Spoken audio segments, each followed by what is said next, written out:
The book, Mastering the Art of French Cooking, first edition, 1961. Louisette Berthold, Simone Beck, and of course Julia Child, the book that launched 1,000 celebrity chefs.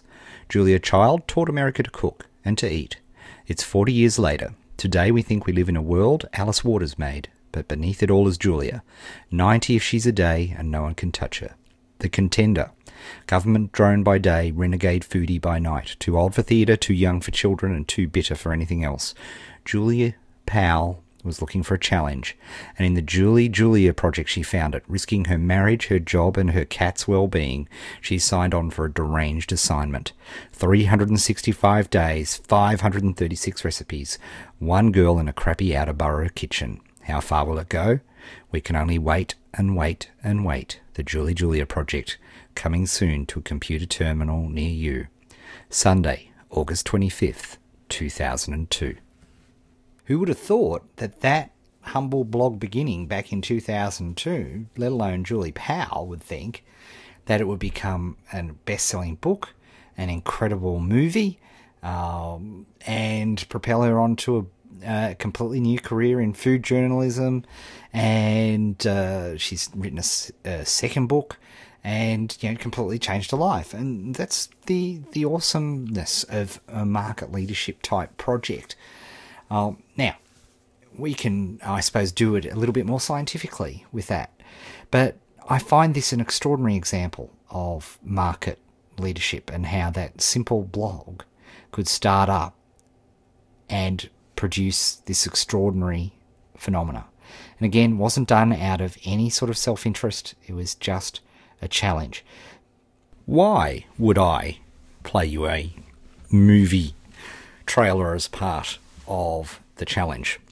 And the fact is that I can't think of a better example of what market leadership is all about. And if you dig under the surface, you'll literally find hundreds and hundreds of examples of where somebody's taken on a project for no other reason than their own satisfaction. Julie Powell didn't start this to make money. You can see that. She's signed on for a deranged assignment. 365 days, 536 recipes.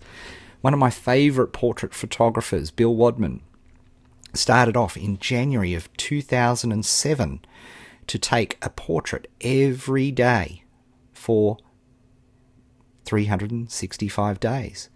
And what's phenomenal is, of course, in the end, this brought him extraordinary critical success, extraordinary critical acclaim, but he didn't do that because of that. What you find as we scroll through the months here, how much better does he get with his portraits? I mean, they just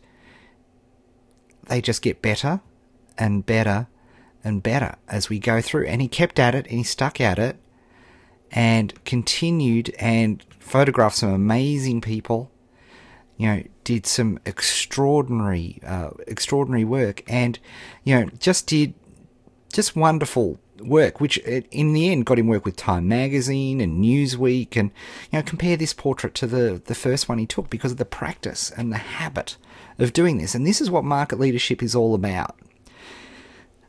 First thing, I think a lot of you are thinking, well, hang on a second, I just discovered this niche. Don't even know what I'm going to do or how I'm going to do it. Don't worry about that. As I've said to you, if you want to practice on this, practice on your hobby. Just pick your hobby and pick a project and do it. Of course, what I prefer you to do it on is your niche. Even though we haven't decided the market is there, practicing this sort of strategy. And the point is not necessarily doing a project is one way to do this, okay? Doing a project's one way of doing this, a way that I love and adore. But the point is this: the formula never changes. It's consistent work into your particular niche pretty much on a daily basis. You're adding into your niche. Now, when Julie started off on her product and her project here on the Sunday, August 25th, 2002, nobody read that post. In fact, if you go along, it's quite wonderful to see. it's not for some months. And again, one of your assignments, maybe for the off week next week, is to watch Julie and Julia, because I think it's one of the most marvellous ways to do it. Or indeed, read the book about it, which is as equally as excellent. But do you notice here, Julie didn't use her whole thing was, look at that, text on a page. Who would know that it would lead to a movie starring Amy Adams and Meryl Streep, and a best-selling book? Did Bill know that he was going to be taking photos for Time and Newsweek and, have wonderful exhibitions and all of these sorts of things when they started out? No, they weren't doing it to that end. And I think that's the crucial thing about market leadership. It's about serving your market, or indeed putting something into it. And this is what's exciting. And the exciting thing about this module is that first we're going to prepare you for this, okay? We're going to set the stage. I'm not going to throw you in straight away. We're going to prepare you so that you can start contributing, being a servant to every niche, because we know the best servants are the greatest leaders. So with that, again, I want you to go out, hire Julie and Julia, download it onto your Apple TV and watch it. A great excuse. Hey, by the way, fellas, you can get some chick flick points, because they think, oh, it's a chick flick, but it's actually a marketing movie. So, just between you and me. All right. With that, I'm so excited about these two modules. I think I might have mentioned that about 3 dozen times. So let's get cracking into market leadership. And this first week, we're going to prepare you for starting to dip your toes in your market. All right. We'll speak real soon.